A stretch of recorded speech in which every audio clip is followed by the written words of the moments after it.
A evo ga, startaju limačice. Evo ga, curke su krenule.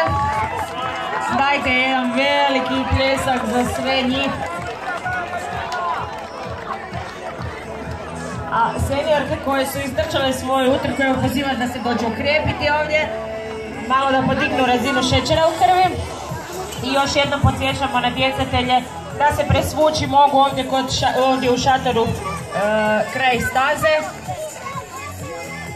Pojesti, popiti ovdje kod nas ispod šatora, a sve rezultate i startne liste možete pogledati na oglasnoj ploči tu kod ulaza u bazen.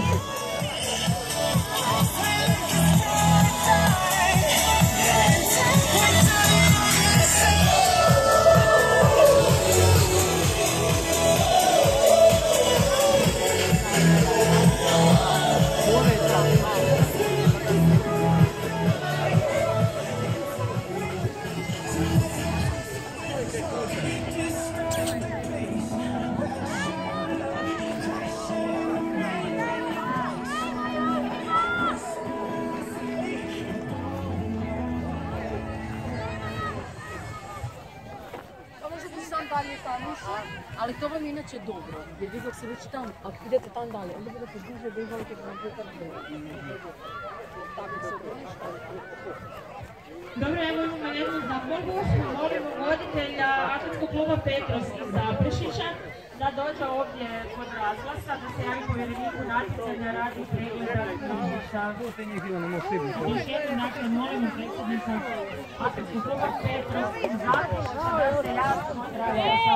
Hvala. Ne, unutra, vrati se. Laura je druga! Bravo! Ajde, Laura!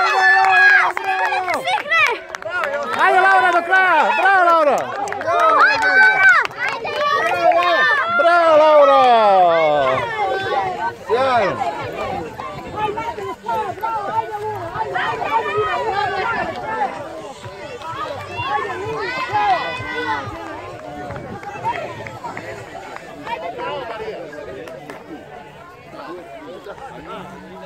Evo naše limačice su otrčale svoje utrke. Bravo, Laura!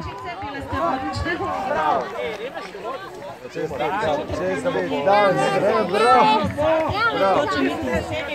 Bravo, ekipa!